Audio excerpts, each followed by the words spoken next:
Coucou, bienvenue dans cette nouvelle vidéo de Point de Chausson. Je suis Morgane, je suis coach pour les jeunes mamans. Je les aide à transformer leur vie à partir de leur maternité et de la puissance qu'elles peuvent en tirer.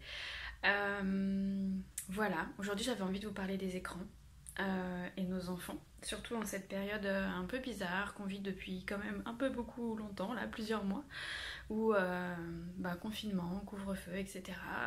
Rime avec beaucoup de temps à la maison, beaucoup moins d'activités à l'extérieur, moins de moyens financiers aussi parfois pour acquérir des activités pour nos enfants, pour leur faire vivre des activités différentes hors de la maison.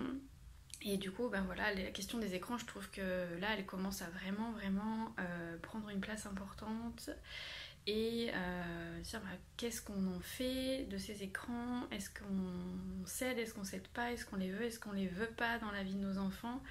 Et je trouve aussi que ça devient une ressource pour nous les parents pour souffler, et comment on fait ses choix avec tout ça, comment on trouve son équilibre. Moi j'avais envie de vous partager les choix que j'ai fait pour ma famille, pour mes enfants, et surtout pourquoi j'ai fait ces choix-là. Et j'espère que ça vous éclairera pour trouver votre positionnement à vous, ce qui vous semble juste pour vos enfants, respectueux de vos enfants, mais aussi respectueux de vous en tant que parents, de vos besoins et de votre rythme, et aussi de vos convictions et de vos valeurs. Allez, c'est parti. Donc pour moi, les écrans, ils sont vraiment neutres au départ. Tout dépend de ce qu'on va laisser voir à son enfant et combien de temps on va le laisser derrière cet écran et à quelle fréquence il va être derrière cet écran.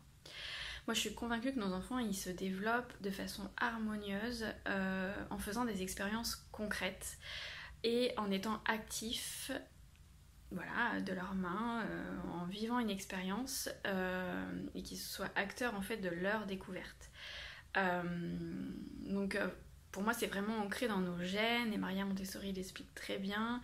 Elle parle d'esprit absorbant. En fait, les enfants sont vraiment, avec cet esprit absorbant, câblés pour apprendre de leur environnement. Leur environnement, c'est les personnes qui les entourent, mais aussi tout le lieu, les objets avec lesquels ils sont en interaction, qui vont leur permettre de faire des expériences et de bien se développer, en tout cas se développer favorablement si cet environnement il est riche de sensations, de pratiques, d'expériences. Et du coup on est vraiment câblé pour ça, on est câblé pour découvrir, on est câblé pour évoluer, donc il suffit juste de mettre un environnement riche autour de nous et on va apprendre. Donc pour moi c'est hyper important de créer cet environnement riche dont Maria Montessori parle pour nourrir cet esprit absorbant. Et au contraire, si on a un environnement plus pauvre autour de nous, ce qui est un peu le cas en ce moment avec les circonstances actuelles, on a moins la possibilité de faire de choses, tout simplement de faire des choses différentes, et l'environnement s'appauvrit et il y a moins de possibilités d'évolution et d'apprendre. En fait, pour moi, le problème des écrans, c'est pas vraiment l'écran à proprement dit, c'est plutôt le problème du niveau social, du pouvoir d'achat, des possibilités qu'on a à offrir à nos enfants selon notre situation sociale, financière, mais aussi géographique, la façon dont on travaille en ce moment. Si vous êtes en télétravail et que vous avez souvent vos enfants avec vous, vous êtes présent mais vous êtes occupé. Donc vous pouvez pas faire une activité avec votre enfant comme vous l'auriez fait auparavant. Vous avez votre journée de boulot, vous rentrez à la maison, vous êtes disponible pour votre enfant.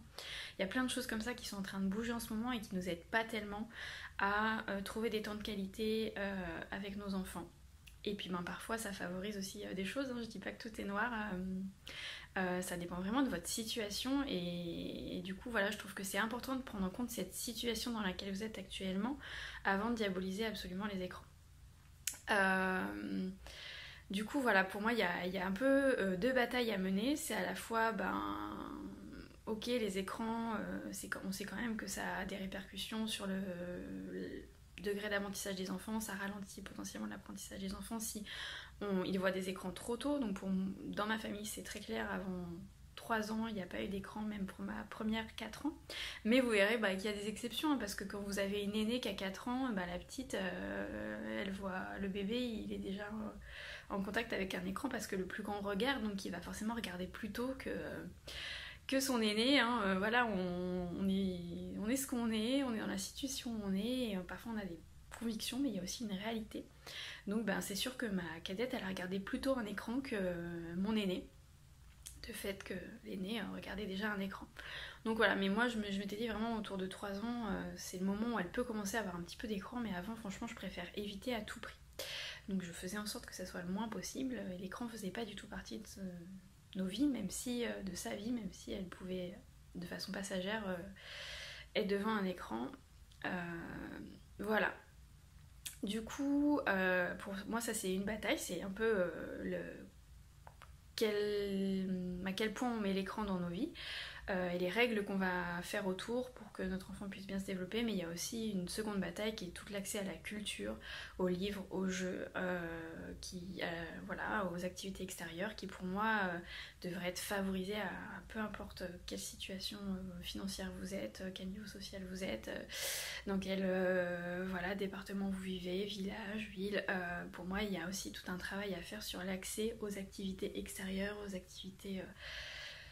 Bah voilà, je sais pas, le théâtre, en ce moment on peut plus aller à la piscine, on peut plus faire tout un tas d'activités en collectivité, et du coup voilà, pour moi il y a aussi quand même toute une bataille à mener sur l'accès à la culture, au sport, aux activités en général, et il n'y a pas que l'écran qui est à remettre en cause.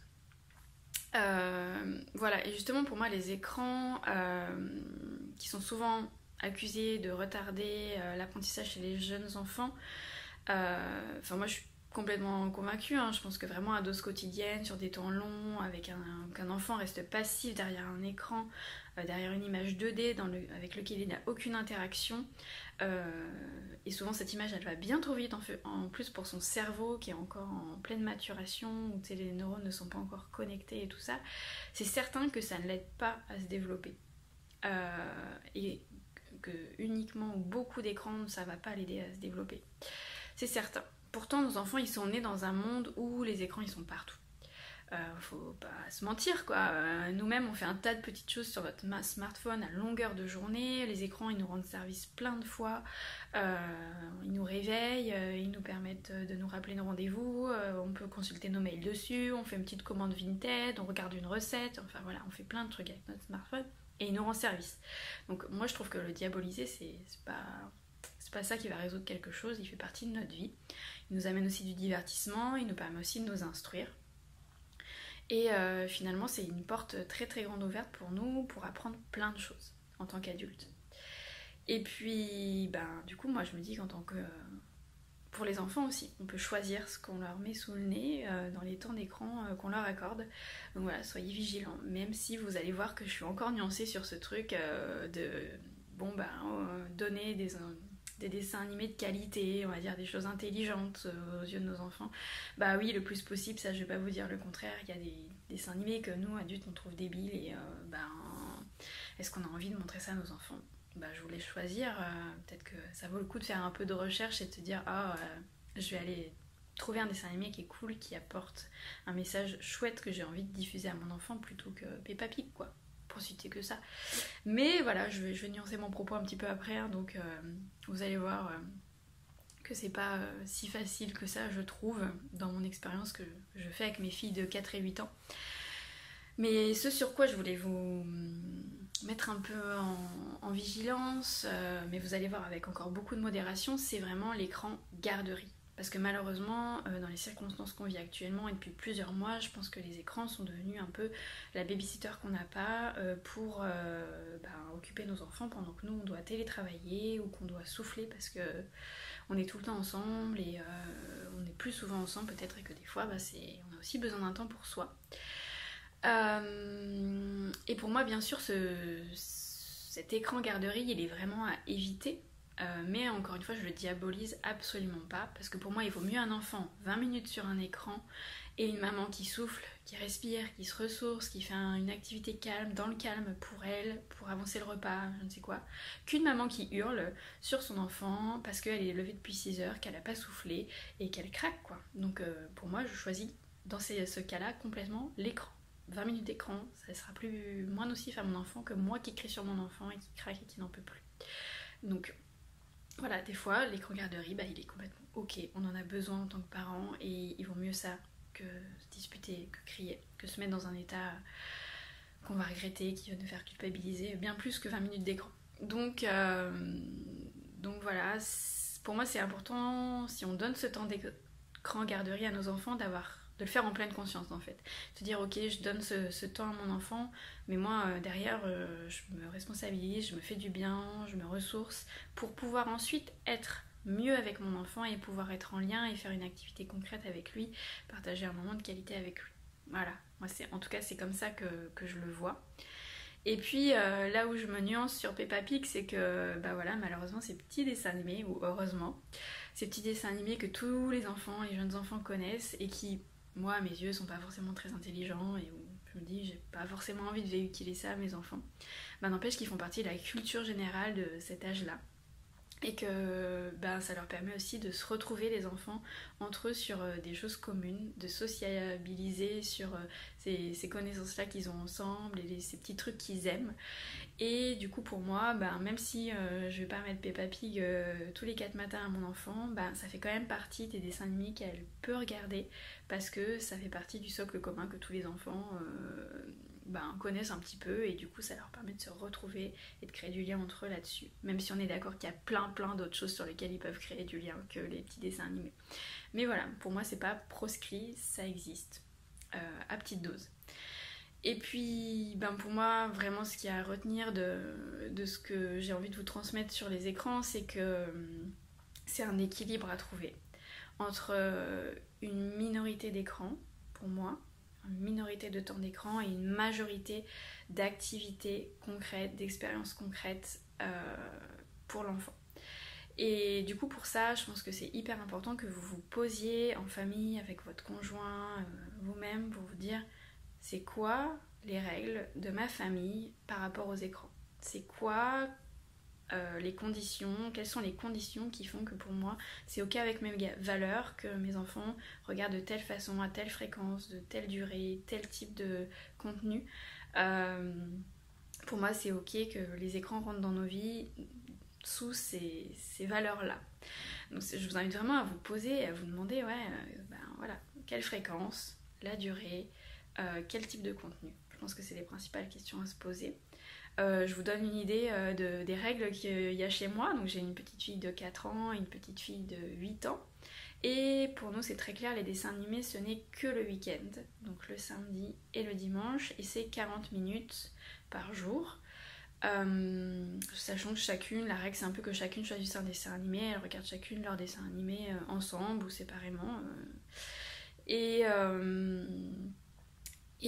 voilà, et c'est un peu non négociable d'avoir un dessin animé dans la semaine. Attention, vous l'avez compris, je suis malléable, je suis souple, sauf exception. Mais alors l'exception, elle devient une exception, c'est un teasing de malade, quoi. Parce que quand chez nous, il y a exception, il faut vraiment qu'on rende ça exceptionnel. Je veux dire, si elle a un dessin animé mardi, parce que justement, je suis fatiguée, j'ai besoin d'un temps de calme, j'ai besoin d'un temps pour moi où je suis toute seule, ben, je vais peut-être accepter de lui donner un temps d'écran le mardi, mais alors je vais en faire un événement de ouf, quoi, pour qu'elle sente que c'est vraiment exceptionnel, qu'elle a une chance formidable que ça soit mardi et qu'elle ait un temps d'écran, pour vraiment que ça reste exceptionnel dans sa valeur, dans ce qu'elle va vivre, et que mardi prochain elle me dise pas bah oui mais maman mardi on regarde les dessins animés maintenant. Non, c'était exceptionnel. Donc voilà, on savoure ce temps d'écran exceptionnel et il est vraiment hyper rare, hyper exceptionnel. Et pourquoi je vous dis ça? Parce qu'en fait, plus vous allez fixer des règles simples, plus vous allez la respecter, plus elle va avoir de valeur aux yeux de l'enfant, plus elle va être claire et plus ça va être facile pour l'enfant de la respecter et moins il va la discuter, moins il va vous la demander mais si, mais maman, mais on est mardi, mais je veux quand même, et nanana, nanana.